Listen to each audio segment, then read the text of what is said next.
Hello দর্শক, আজকে এইটা দেখেন, এটা হচ্ছে ব্ল্যাক ম্যাজিক জাত। আসলে এই জাতটা এত মিষ্টি এবং ছোট হয়, বেশি বড় হয় না আকারে, কিন্তু এই জাতটা ছোট হয়, কিন্তু এর ফলন অতিরিক্ত। এটার ফলনটা খুবই বেশি। এটা হচ্ছে ব্ল্যাক ম্যাজিক, এটা খুবই সুস্বাদু মিষ্টি। এবং গোল্ডেন ম্যাজিক যেটা আছে সেটা একটু লম্বা হয়। এই যে এইটা দেখেন, এটা কিন্তু আপনার যে আমরা সাধারণত যেটা খাই সচরাচর সেটা হচ্ছে গোল্ডেন ম্যাজিক জাত।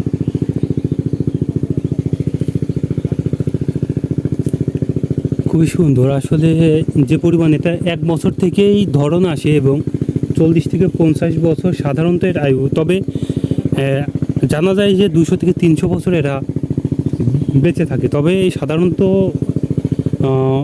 এগুলো অতদিন কেউ রাখে না, তবে হ্যাঁ রাখলে ফলনটা ভালো। এটা কিন্তু একদম গুঁড়া থেকে ধরে, আমি দেখাতে চলেছি। এই দেখেন, এটা একদম গুঁড়া থেকে, এটা কিন্তু একদম গুঁড়া থেকে ধরছে, মানে গুঁড়া থেকে ধরতে ধরতে উপর পর্যন্ত আসে। এর প্রত্যেকটা যাবে একদম উপর পর্যন্ত ধরছে। এ একদম, এইটা দেখেন, এটা এত সুন্দর, ধরনটা অনেক সুন্দর ধরন। পুরোটা বাগান আসলে আমরা যদি সৎ নিয়েতে যদি কিছু করতে চাই, তাহলে আমি মনে করি বসে না থেকে ছোট্ট করে পরিসরে শুরু করাই ভালো।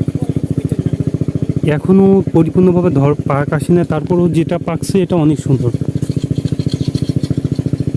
তাই আজ আমি আপনাদেরকে দেখাতে সক্ষম হয়েছি। আসলে এত সুন্দর। এই দেখেন, এটা জাতটা দেখেন, সম্পূর্ণ এটা মানে যে পুরোটা লাল হয়ে যাবে, পুরোটাই লাল হবে। এটা গুঁড়া থেকে ধরছে।